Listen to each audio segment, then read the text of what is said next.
Views and comments expressed by the hosts, guests, callers, and advisors on Beyond the Headlines are not necessarily those of the management, ownership, or production unit of ILS, the Verizon Media Group. Beyond the Headlines is a production of ILTV Studios and cannot be represented in part or entirety without the express written consent of the Verizon Media Group. Beyond the Headlines is the intellectual property of the Verizon Media Group. Copyright 2026. All rights reserved.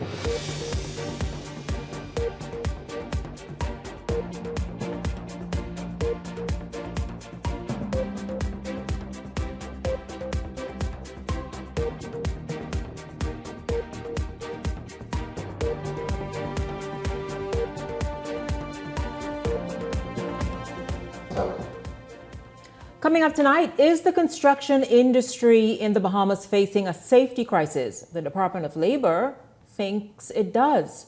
Tonight, industry insiders are pushing back against the action taken this week. The Contractors Association is live tonight. Health Minister Dr. Michael Darville speaking on an intestinal infection that's sweeping across Florida. What measures is the Ministry of Health putting in place locally? Also, the Bahamas Union of Teachers and the Ministry of Education butting heads. Negotiations have stalled. We talk about that tonight. This is Beyond the Headlines. Good evening. I'm Shanique Miller. It's great to have you along this evening. 4 construction sites have already faced work stoppages over safety concerns. This after 2 fatal industrial accidents recently. Tonight, Leonard Sands is opposed to what the Department of Labor is doing, saying nothing that's been done this week in the Health and Safety Act is legal or lawful because, in fact, the provisions do not exist. We're going to speak with Mr. Sands on this matter and why does he oppose? Welcome to Beyond the Headlines and good evening to you, Mr. Sands. It's great to have you here. Welcome to the show. Thank you very much, Shanique. Thank you for having me. It's been quite stunning to watch since Monday, the Department of Labor and the unit directly responsible go to construction sites, send construction workers home, shut down some sites and all the rest of it because one, there's not proper signage according to what's been reported. People don't have on safety gear. Scaffolding is not properly in place and safely installed. Just a whole lot of other issues they have noticed on sites, and so they have kind of shut them down or sent people home. Why does the Bahamas Contractors Association disagree? Good. So the Bahamas Contractors Association does not have an issue with the Department of Labor doing the work that the Health and Safety Act 2002 calls for it to do. Let's make that first point very clear. We are on board with that. In fact, they were the part of our first cohort of persons that got training just this past Saturday in our fall protection training seminar. So we have no challenge with that. Who was trained just on Saturday? The inspectors. Which inspectors from the Department of Labor? The inspectors from the Department of Labor. They were not trained before Saturday to know what to look for? They were not trained by anyone other than the Bahamas Contractors Association fall protection training seminar that we had on Saturday. A one-day training? Yes. So you were saying they are grossly unqualified to go on any... I'm not saying that. Unexperienced? I'm saying unexperienced? That until such time as they can produce additional training. The training that they did receive came from our certification course that we had on Saturday. Now, that's all that point. The second important point I want to make is that, in Bahamian language, we say, it's not what you say, but how you say it. Let me break that down to construction site. And I said this to my good friend and colleague in the industry, Assistant Director, Sharon Moss. After the training, I said, now here's the thing.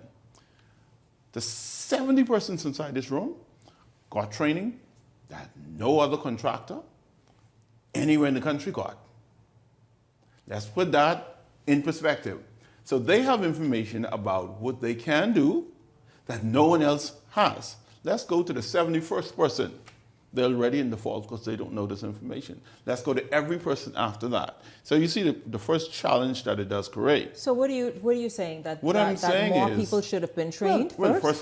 First of all, this act came into force in 2002. It's 2026.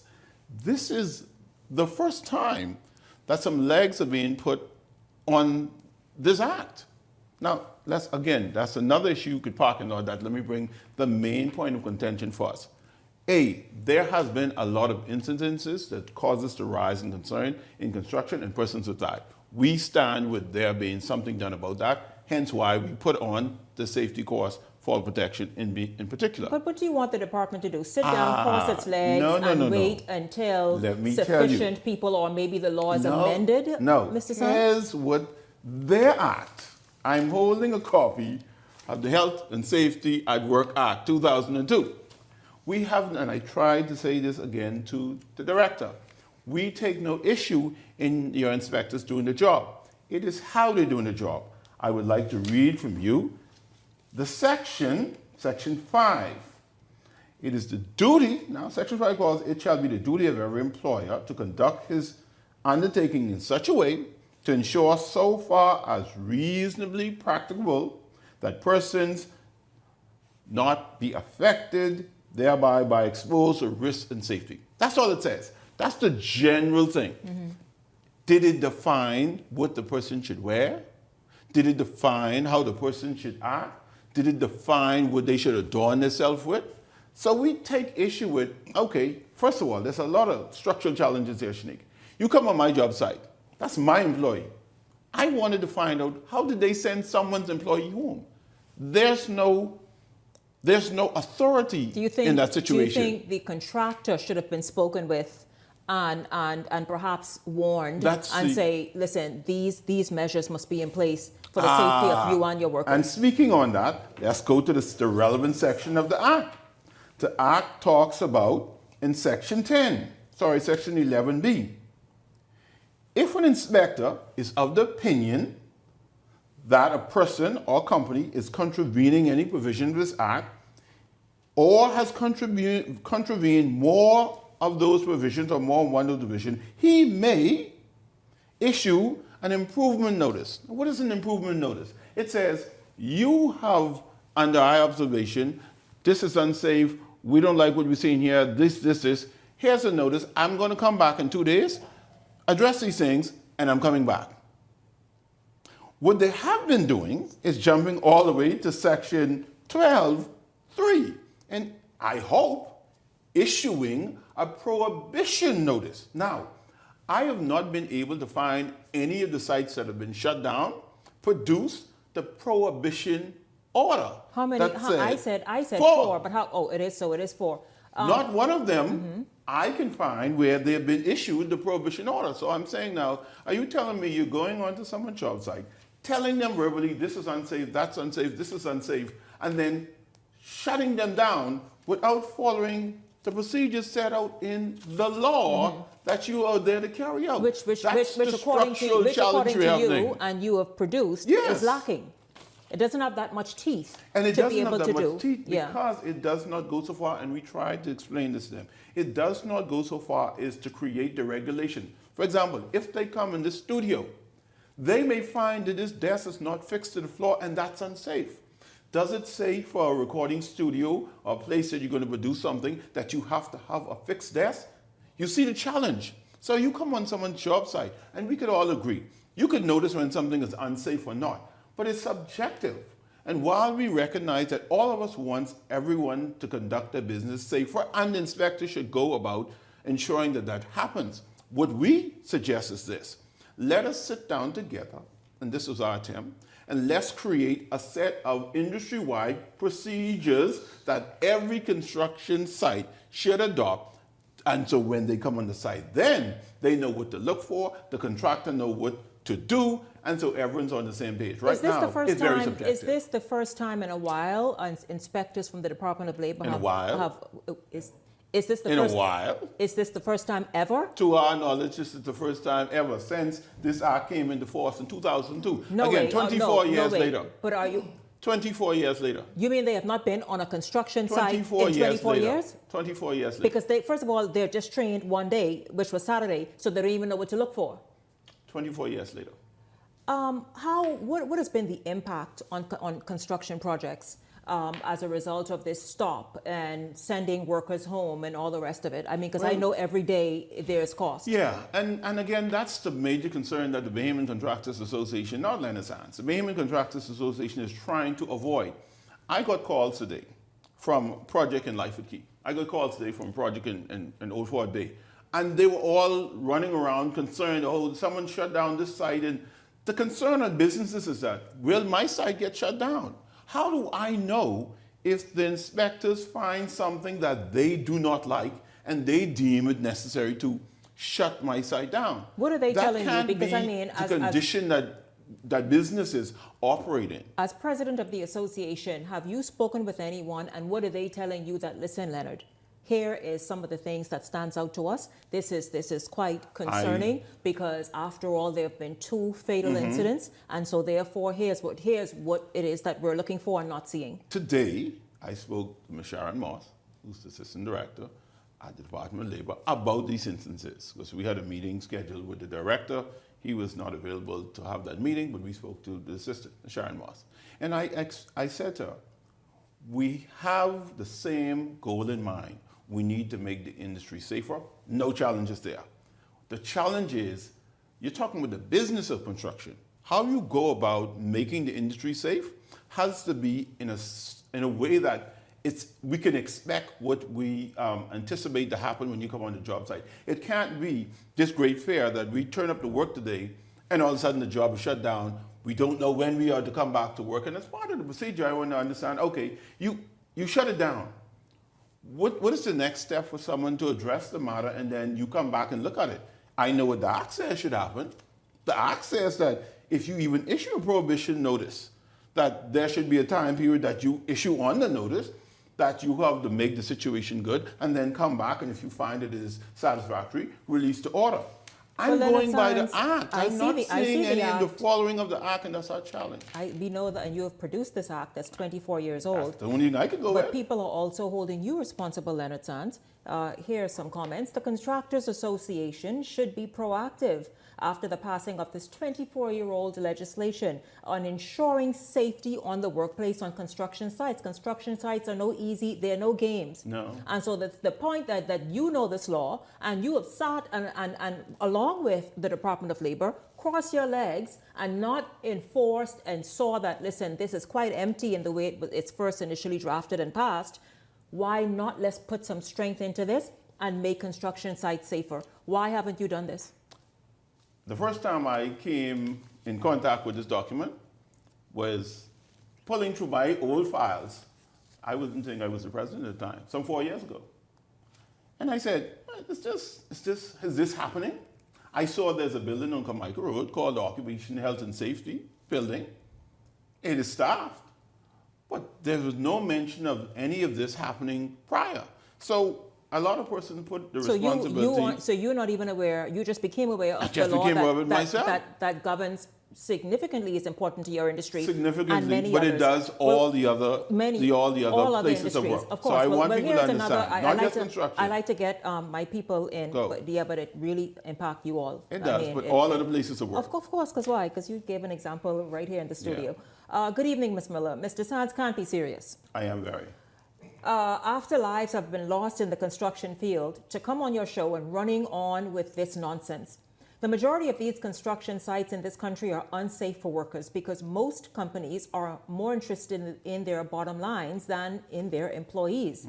Look how they transport their employees to and from sites. Yeah, how come you haven't addressed that over the years? I see some stuff that's quite like jarring, like for people in the back of trucks and moving and standing up there or sitting on the edge of the truck. That is something. Then this happens on construction with construction workers. He says, he should be getting down on his own contractors to ensure that the sites they're on are safe regardless of any act.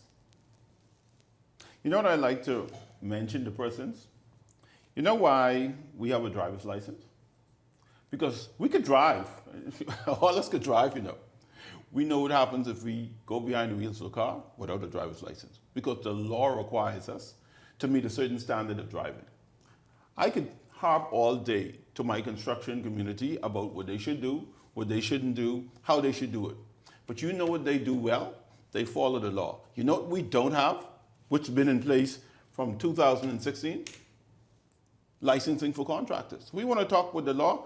One of the things I told persons on Saturday, wouldn't it have been a great opportunity in order to get your license, you would have to know the Health and Safety Act 2012. What do you mean licensing for contractors? There's no licensing for contractors, although the law has been in place from 2016. So contractors just can go and decide they're a contractor and kind of proceed? They get a business license to conduct construction business. To conduct business. That's not a contractor's license. And that has been the issue because since 2016. If that license is properly documented and just made law, then they would know themselves what must be in place. That'll be a part of it. You would have to get it. Yes. Absolutely. Shanique, your guest on your show tonight regarding the Health and Safety Act is absolutely correct.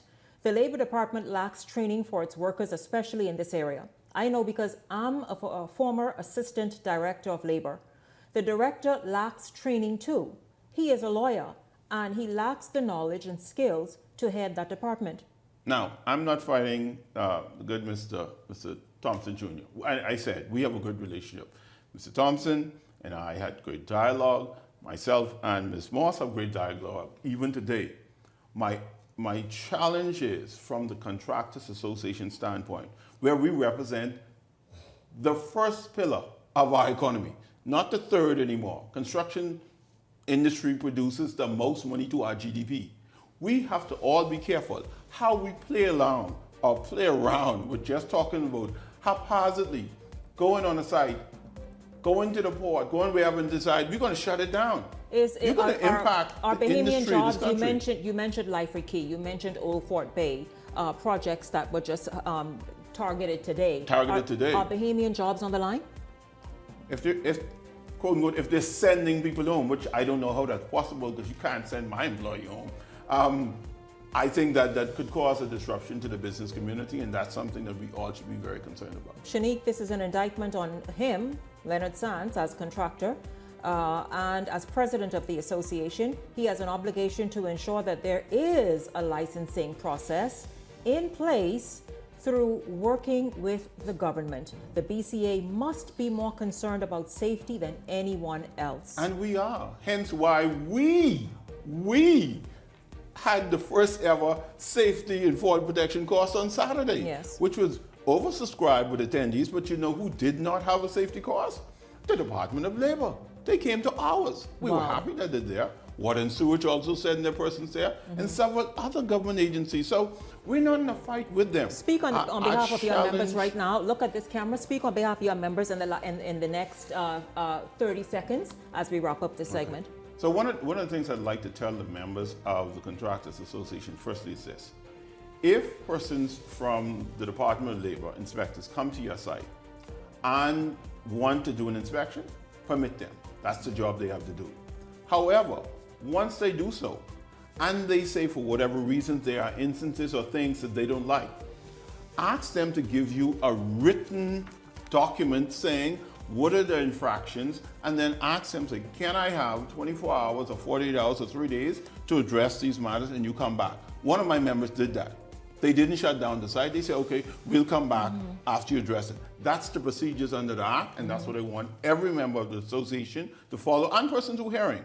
It's not about someone coming on your site and shutting it down. It's telling you what you could do better and giving you opportunity to address those matters, and then they come back and inspect. I thank you very much, Leonard Sands, president of the Contractors Association, speaking on a whole new policy, sort of an enforcement. An enforcement of an old policy. Of an old policy that he says has no teeth and is empty, that the Department of Labor began on Monday and continued today. Thank you so much. Of course, if you need to follow up with us here on Beyond the Headlines, let's do that. We'll be back because we're going to be following certainly how this develops. Thank you very much, Mr. Sands. Thank you. Beyond the Headlines is back right after this. Stay close.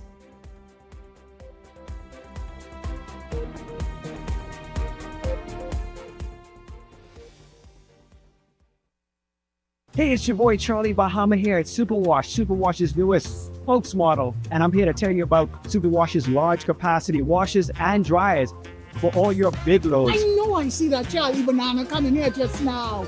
Uh-oh. Luckily, it's also big enough for me to hide it. I thought he was right over here where these large capacity washer and dryers is. ain't big enough now to handle your big loads, you know. Yeah, like you come put on your blanket. But just look at us. Somebody forget to turn on the dryer. Oh, stop! Damn. You hear something? Yeah, that's the sound of clean. Superwash washes you, processes you, and entertains you 24/7. My name is Charles Wesley Rowe. My organic farm is Nice Layers Organic Farm. I have 230 birds up here. I give them fresh water, pumpkin, lettuce, cabbages, all the vegetables. Anything what I eat, they eat. Right now, we sell the eggs for $7 a dozen from Monday to Friday. On Saturdays, you can get 4 dozen eggs for $21. I'll be located on Jamaica Road, the western side, Silverstone Primary School. Looking to transfer your designs directly to fabric or garments for the family gatherings, funerals, social clubs, team uniforms, and much more? Contact Janae's Uniform Center digital team via WhatsApp. Text only 817-3295. Get that special effect image on your t-shirts or garments for your group. We use the latest technology in embroidery, DTF, and regular DTF transfers to print your file. Contact Janae's Uniform Center, Chesapeake Road, 394-8385 or 6, or email sales@janae's.com or www.janae's.com. Look sharp and fresh. Comfort Suites Paradise Island is the best-kept secret in the Bahamas. Located directly next door to the Atlantis Resort, you'll receive all the privileges of an Atlantis guest with all the benefits of a Comfort Suite stay. Enjoy everything Atlantis has to offer, including Aquaventure Water Park, plus all the amenities of Comfort Suites. Free Wi-Fi, free breakfast daily, and kids stay, play, and eat free. Visit ComfortSuitesPI.com.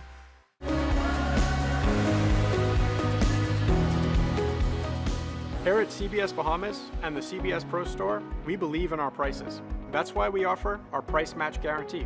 If you find any of our items being sold for a lower price than any of our competitors, whether that's online or in store, let us know about it and we'll beat the price right there on the spot. No one does it like CBS Bahamas. Learn more at cbsbahamas.com.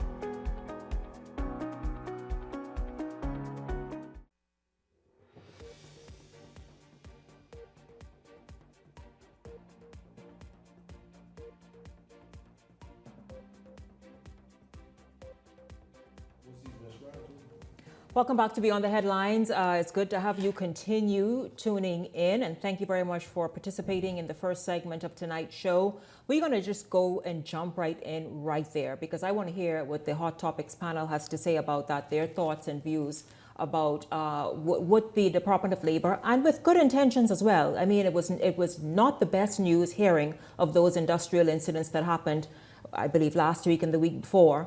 And then Monday, they came out, I mean, full steam and shutting down sites and sending construction workers home. But you heard the president in the first segment that the Department of Labor has no lawful and legal right to do so. And they're newly trained. One day training. One.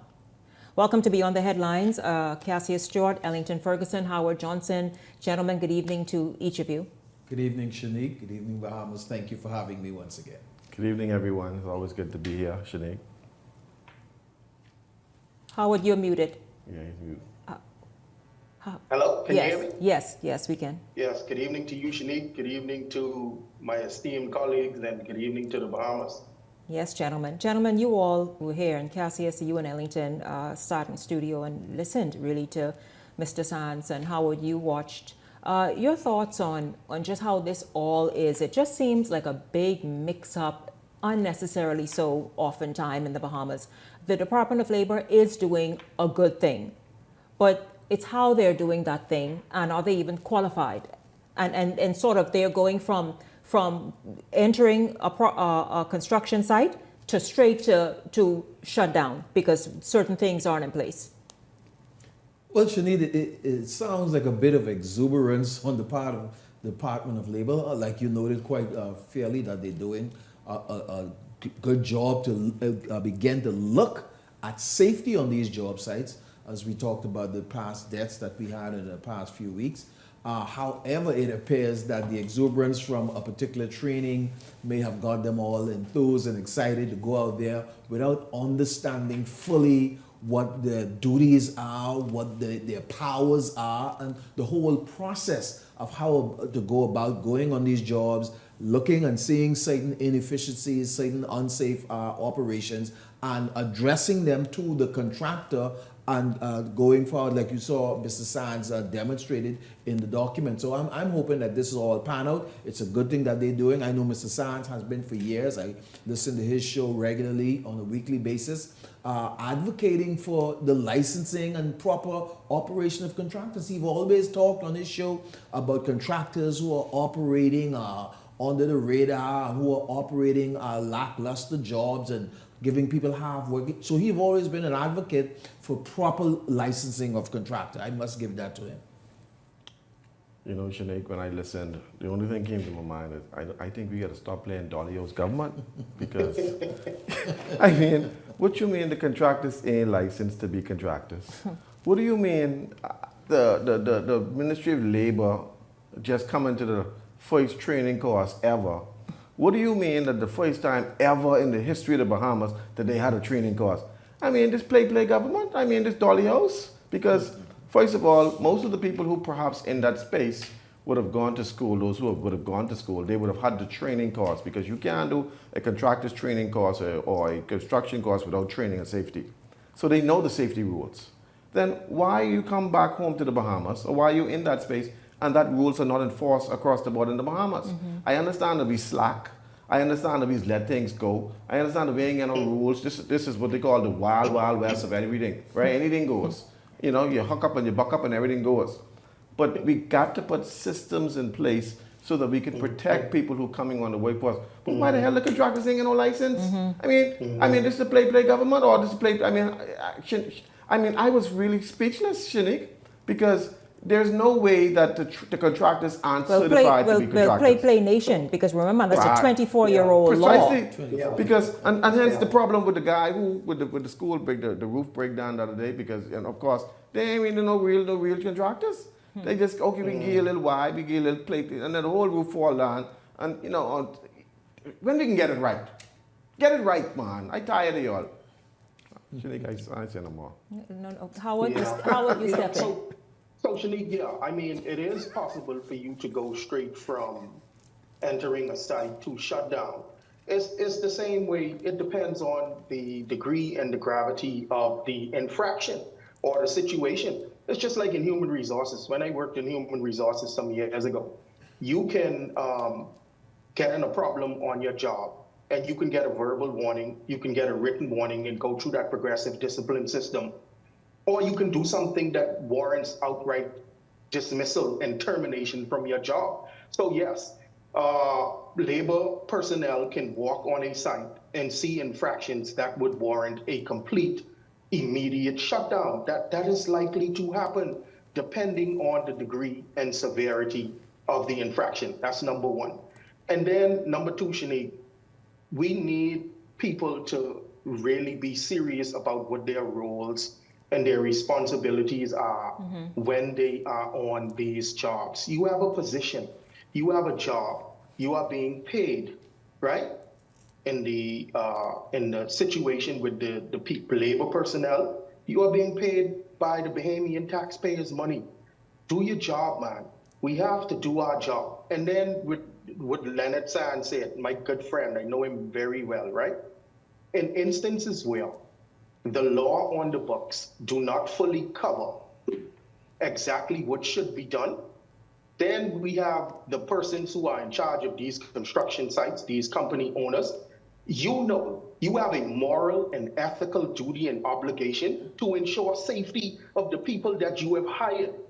So Howard, you were saying you're gonna have a bigger problem. Right. You were saying it's really the responsibility of everyone involved, every stakeholder in this industry. Absolutely. Everybody involved has a duty and a responsibility to ensure the safety on those job sites. Labor has their job to do. And Cassius, I know, once again, the word I used a couple of nights ago, aspirational. We have to aspire to do better and be better in all of these industries across the board to have a better Bahamas. Howard, you remember when we was growing up, we had to play Dolly-O's? And then it was pretend mommy and pretend daddy. We got to pretend contractors and pretend this and pretend that. Ken and there's Bobby. no everybody. Again, just Shanique, play. it speaks to, see, because I've worked in the construction industry myself. And so a lot of people have not really went off to any formal school to learn the trade. They learn on the job, and they become a good mason or good tile layer. And eventually from being a good mason, they go off and start their own little thing. And so that's why you have the Leonard Science have been calling for the proper training of these persons, even though you didn't go off to some formal school, so that you'll know these safety measures and precautions. So persons who come like that, they don't necessarily know any real safety precaution, any real safety measures that should be in place and should be adhered to. And so that's why the need to have a format of how you become a licensed contractor to go out and bid on jobs is very important, and the criteria is very important. This viewer says the BCA must ensure that its industry is properly regulated. If the government is not getting it right, then the BCA has an obligation to ensure that their industry is properly regulated to safeguard against potential risks. They could only go as far as the government allowed. And Shanique, see, everybody is responsible, Shanique. You have labor's responsible for something. See, nobody's exempt. Labor's responsible for doing something. BCA is responsible for doing something. And even those individual fellas, you get picked up on the morning, in the morning for a day job, or you are someone you need to go and work to take care of your family, you have a duty and responsibility to yourself. When you walk on that job, you ask probing questions. If you see they don't have the safety harnesses and all of the necessary equipment, you know you need a job, but what you need more is your life. You need your life more. Leave that area immediately. Yes.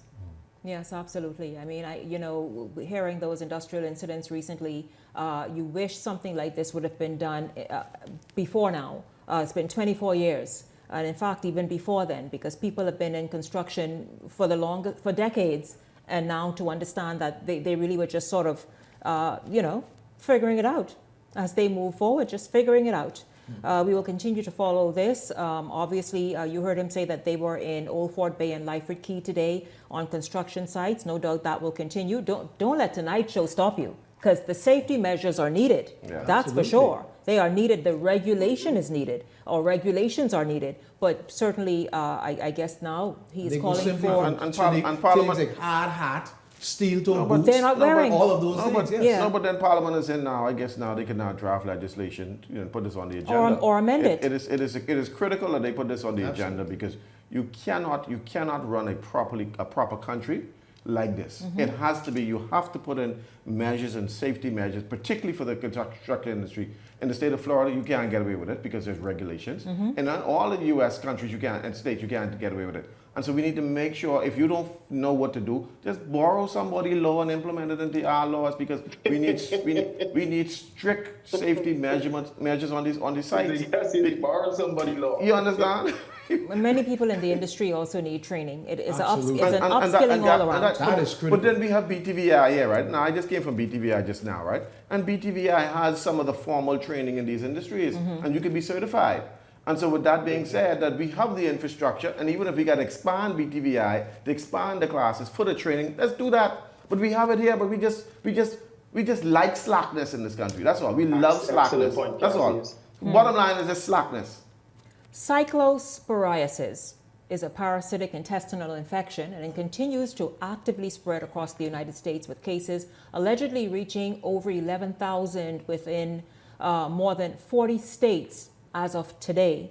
While the parasite typically lives on fresh produce like berries and greens, the main culprit currently reporting shredded iceberg lettuce. Now, Health Minister Dr. Michael Darville stressed that the government is committed to keeping a keen eye on imports and cases, as the nation's dependence on U.S. food imports means all it takes is one order of contaminated product.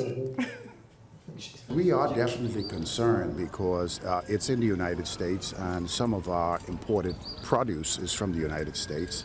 The Ministry of Agriculture is informed. We're on high alert, but I'm pleased to report, as it stands now, we do not have any reported cases in the country, but we're watching any increase in gastrointestinal illnesses throughout the country. You're hearing about this. I've seen people talking about it. Ellington, you mentioned a moment ago that stores in the United States are pulling iceberg lettuce entirely from off the shelves. Howard, perhaps we start with you, because how are you shopping? How is that looking right now in the state of Florida? Yeah, well, Shanique, Walmart, Publix, and Sprouts, 3 of the places that I frequent, and you can't find iceberg lettuce anywhere, and I've heard stories from coworkers and around in my circles of persons who have been sick. I mean, just saying that the word of that thing that's going around make you feel like you're getting sick. It sounds nasty. It sounds terrible. But I'm really happy that Dr. Dowell and the Ministry of Health appear to be keeping a vigilant and watchful eye out and trying to ensure that that doesn't reach the shores of the Bahamas. I mean, the medical as best as they can, yeah. Yes, as best as they can. The medical facilities in the United States are superior to those in the Bahamas, and so they know that if we have any significant outbreak down there where you all are, it can be catastrophic. So they're trying to manage it here, but I'm really happy to hear that they're trying their best to keep people safe in the 242. Well, Shanique, I've been following that in the U.S. for a couple of days, and companies have pulled their entire stock of iceberg lettuce. And I heard Mr. Davos, the Honorable Davos, spoke about keeping a keen eye out. I hope keeping a keen eye out means that we're not allowing any importation of the iceberg at this time, because we don't want to wait till we find out somebody is sick with whatever is going on with that particular product. We want to make sure that we guarantee the safety, because like Howard mentioned, the burden that can bring, additional burden to our healthcare system that's already not as in its best shape by itself. Yeah. And so yes, we want to make sure that kind of stop the importation of iceberg lettuce right now until this blows over, until we really get to the bottom of this, they get a hold on whatever the deal is. It's not good for us here. Shanique, I had some iceberg lettuce the other day. You did? And my belly was hurting today, so... Stop it. Open your eyes. You had barracuda with that? I think that must be gas. Stop. That may be gas, so all I need is a hot cup of tea. That's all you need. Don't go there. Okay? Let me check your pupil. Let me see how Don't go there, Cassius. He's mischievous. But on a serious note, it is important that we stop allowing the world to have the Bahamas as the dumping ground of all of that garbage, all the garbage food. Anything can come into the Bahamas. Any product can come into the Bahamas. You'll see product that is not permitted to be sold in California because blah, blah, blah, blah, blah. It's dumped in the Bahamas. For export only because it can't be sold in the U.S. because of a high concentration of cancer. Anything. We have to wake up and be a country, Mr. Whoever in charge of the gates. Because if we allow the world to dump their trash on us because of consumerism, Americans, they don't really care. They just produce and dump and dump and dump. They just sell it. They don't care what they sell to you. They just want to make their money. Whether it's expired, old, everything. We have to stop being the dumping ground of the world. Anything coming to this country, meat, inspected. Any food, inspected. Everything is inspected. Haiti has a better inspection system than the Bahamas. Haiti has it. We let anything comes in. You don't expect those meat. You see the minister say today, by 2050 or 2030, we can have double the number of cancer. That means by 2060, all Bahamians will be dead because the cancer is killing us. You're talking about processed food. Then you're all letting the food come in. Don't talk about keep a keen eye on the iceberg lettuce. Stop the iceberg lettuce from coming in the country. You don't want us dead? Right now, my belly hurting right now. A viewer says that iceberg lettuce should be pulled from store shelves entirely. I agree, because I've not seen it for I don't know how long. Yes, I'm shocked when I get a salad. Period. Just period. Yeah, period. I thank you, guys that said don't go anywhere, stay put, because when we come back, we can take a look at PMH, what's happening there with the power issues and more. It's all straight ahead on Beyond the Headlines.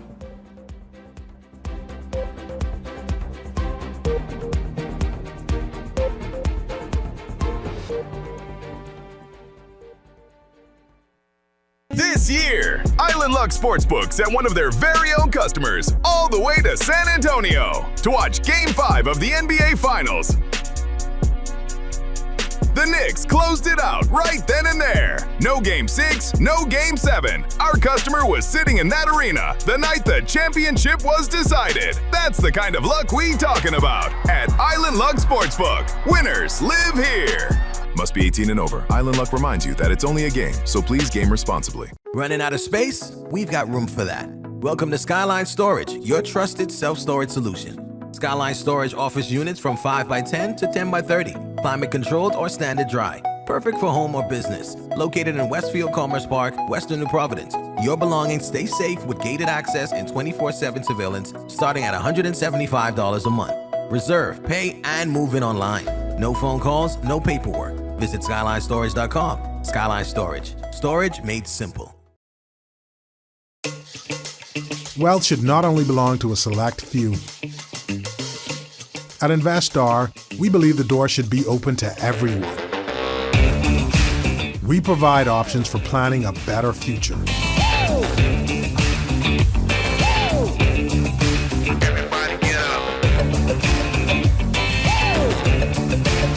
Our investment funds are designed to assist you in reaching your long-term financial goals.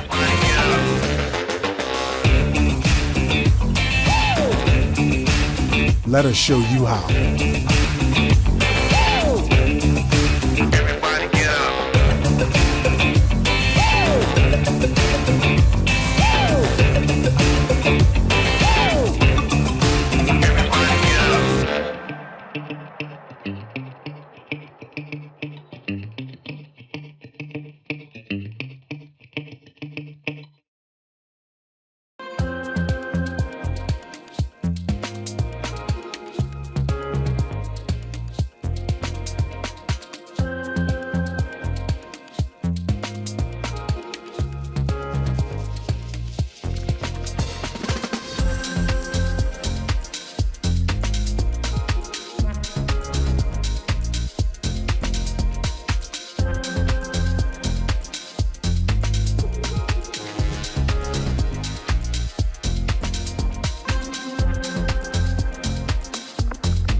Well, some residents call power interruptions at the National Hospital unacceptable amid promises by the government to get a handle on what's been deemed an unresolved nationwide power problem. Daniel Dean has the story. A planned power disruption at the Princess Margaret Hospital this past Sunday reignited residents' concerns about the damage power outages planned or unexpected leave in their wake.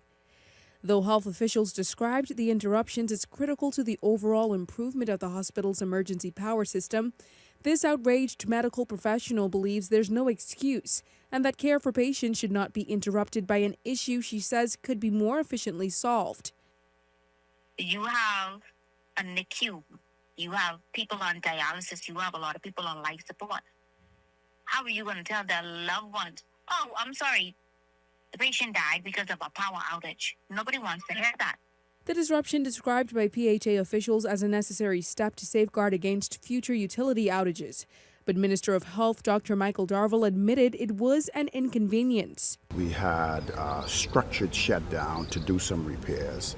It created a bit of inconvenience, but it was absolutely necessary so that we can get back on to BPL power and we can be able to ensure stability and not use generation power. Residents like former Coalition of Independence Fox Hill candidate Bobby Brown and Kiarj McKinsey Sr. reasoned there's a certain level of grace to be extended as the government and other stakeholders attempt to bring long-term solutions. However, they added the clock is ticking. I see that the Bahamas Power and Light is now introducing the liquefied natural gas, which is the LNG. And I hope and I pray that this will be able to resolve 90% of the issues, which they are now trying to reserve electricity and bring down the cost of electricity for the Bahamian people. But I think this is the last and final time that we ought to be crying out. We've been crying out in the wilderness too long, so this is the time that it has to be done, and has to be done urgently. There are a lot of challenges going on right now, and we have to be mindful that these persons work just like all of us, and we are faced with challenges as we go to work. So let's bear with them a little longer, maybe about half hour longer, and then I'll be able to answer that again. While the hospital installed and tested new hospital-grade batteries late last year and received a new generator July of this year to better safeguard against grid fluctuation, health professionals and residents alike agree much more should be done. Danielle Dean, Eyewitness News. You all, panel, we know that, Princess Margaret Hospital has been, along with the public healthcare system, limping along for decades. We all know as well that BPL has been limping along for decades, and this energy reform is what everyone anticipates and welcomes. I think a state hospital like PMH also must have that kind of backup power that is absolutely ready to kick in when anything needs to be done, an outage or some sort of upgrade. It really can't afford to have that lag or just an outage as they did some weeks ago. Shanique, I don't understand quite when they say a planned outage. Princess Margaret Hospital is critical. Unlike somebody mentioned, there are people, I think was the professional, nursing professional, one of them, that people are there on dialysis. People are there hook up in ICU machines and other important areas. There should be some transition when you want to fix or deal with an issue. And it speaks to, again, the need for a new hospital. It speaks, again, to the need for a system, a change in the system. You should be able to transfer from one system to another smoothly without the interruption of the services, those critical services to those patients. Those are very, very serious issues. July 10th was 53 years we became a nation. And after 53 years, we still can't get it right. I mean, no matter which government we elect, we seem to we can't get it right. I don't know why. And before I row about this situation, I want to assume that they perhaps needed to upgrade the electrical system, so they had to shut it down to repair. If that being the case, then you should have pulled the people out of ICU and put them in a facility where there's uninterrupted power, and all those who have critical care, so that we wouldn't be having this conversation. So if there's something that you needed to do in order to fix the electrical system, move the people that need critical care out so that their situation is not interrupted, then you need to shut down those who are perhaps not on critical care and then do the repairs. But it's appeared to us that, from what they're saying, that you just shut the power off. I mean, we live in, I don't understand what kind of twilight zone we living in. It's like, we don't have no system, no common sense. Yes. If you need to do it, you need to shut the power down. Pull the people out that need critical care out. Put them in a situation where they're not affected. Then shut the system down, make the repairs, bring them back in. But it seems as if we just so daft that we can't get it right. 53 years, I guess we'll be here for another 53. I don't know. Shanique, I don't understand why a mission critical facility like Princess Margaret Hospital does not have complete and full backup generation. It is 2026. I don't care how old that facility is. Mm-hmm. It is a mission critical facility.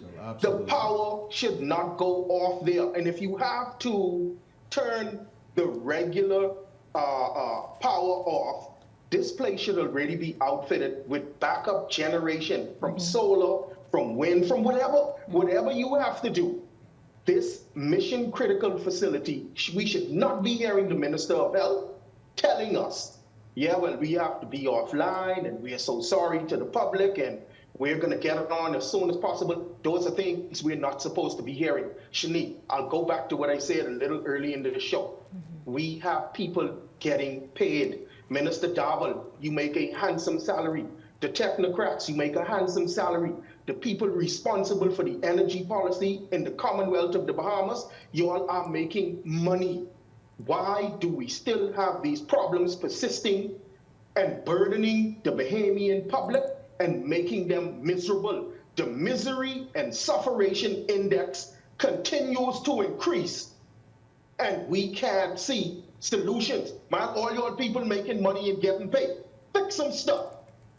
I absolutely agree. I agree. And Ellington, I also agree with you in terms of a new state hospital, just to kind of remove some of that burden. And then look at PMH and see exactly what can be fixed and how it can serve the Bahamian people. I'll tell you this, but you all pay attention to this. The Bahamas' borrowing needs could be slightly higher than projected, as Fitch ratings forecasts that the government will record a small fiscal deficit during the 2026-2027 fiscal year. The government's annual borrowing plan outlines just over $1 billion in financing, with the funds expected to be used entirely for debt repayment. While the Davis administration projects a $223 million budget surplus, Fitch expects a $64 million deficit before the country returns to a surplus in 2027-2028. The agency says the government debt is expected to continue declining, but warned that high debt and interest could and costs remain a concern. Fitch has maintained that the Bahamas' credit rating at B- with a stable outlook. Gentlemen, just responses on that, I guess, slight hit? Fitch catch them. You know, what I don't like that this government is trying to do is this government is, every budget cycle is trying to present a rosy budget as if we're going to be we running a surplus, and they know fully well that ain't happening. And I don't like that, because they're not really being truthful. You have to be truthful and see the problem for what it is if you are to grow. And what they're doing is, we're going to have this big surplus, and you know fully well, because for the first 2 quarters of this budget cycle, we've been running a deficit. The government is banking on the fact that they're going to tax these international corporations in the Bahamas, CIBC, all of the major corporations, and that money from those taxes is supposed to pull us over the top. But they haven't received monies from the last budget from those companies. And so how you expect now to say we're going to make it over the top with taxing all these new international taxes that they just implemented? But they're running a deficit on already. And so really and truly, that can't happen. And so be truthful with the people. Let the people know that we're climbing out of a hole. As we climb out of the hole, it's going to be a slow climb, and we're going to fix the problem. But you cannot, in the same cycle, say, we're going to have a surplus. And then you have the biggest cabinet in the history of the Bahamas. Every minister needs ministry. Every ministry is an expense. Every minister needs new salary. So everybody's a minister in your government. How you think we can ever get out of the hole, and you keep digging the hole deeper, when I mean, for the likes of me, some things just don't add up, because 1 and 1 is 2. But these fellas telling us 1 and 1 is 6 and telling us we got to believe that. But some of us are a little smarter than that, because we know fully well that if you spend more money than you're making, there's no way you can have a surplus. No way. It can't work. And so those international companies like Atlantis and the major banks around and all them, you want to tax them, but they ain't paying, because they ain't pay you for the last year. But it's like, but we still running the deficit. So, you know, I understand Fitch that they catch you all. Very interesting. The government has to really come clear on this, to bring more clarity to the Bahamian people, because we're still waiting on the numbers from last year, the last quarter for last year, as it relates to the surplus for 2025, 2026.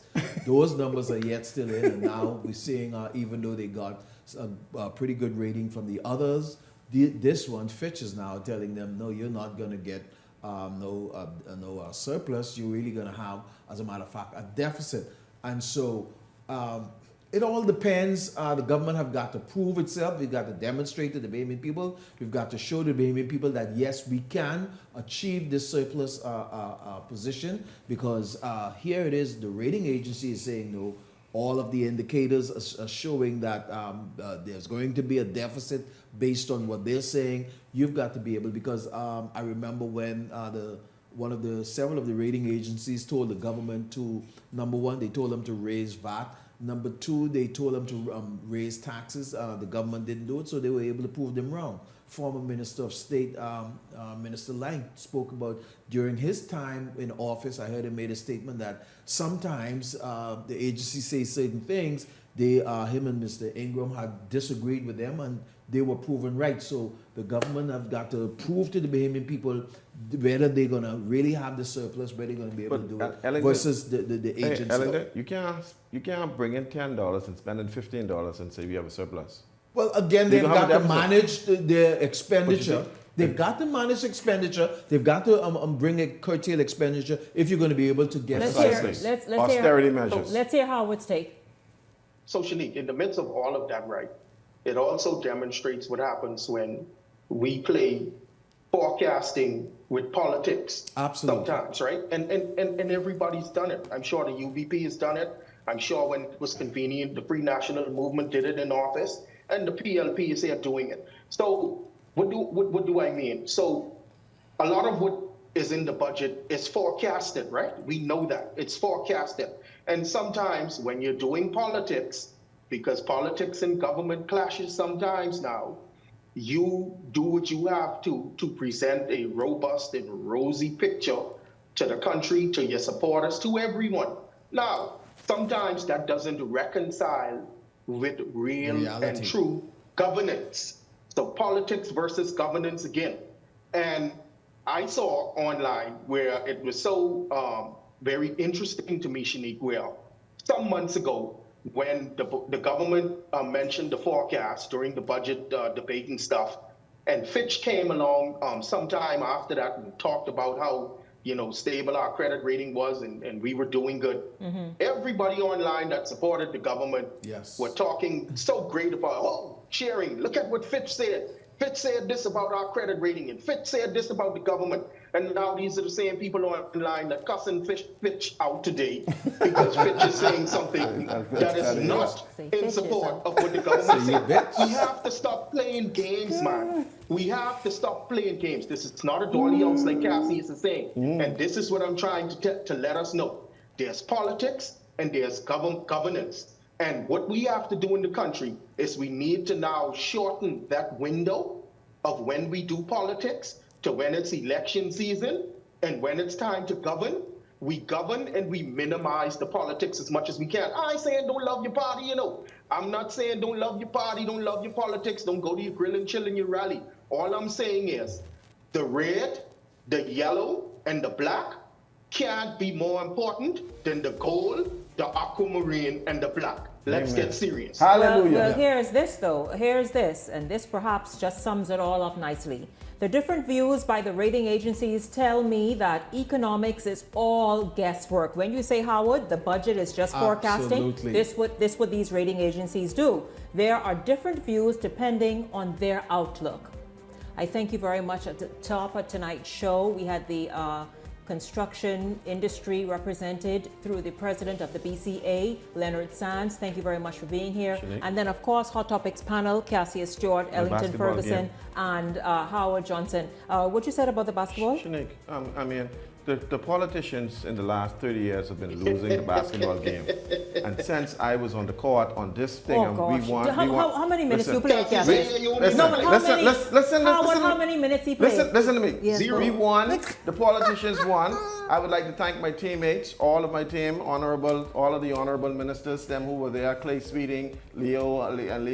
I did not know that was the first time. You got? Listen. Yeah, but how much? Why don't let me talk? No, but Cassius, what was your highest score? I didn't get an opportunity. Assist the nations. I didn't get an opportunity to give my speech, but I'd like to thank my Savior, my Lord and Savior Jesus Christ, for giving me the opportunity to play and the great skills I have. How many minutes you played? Now that I'm a free agent, I'm waiting to play Sawyer Boy.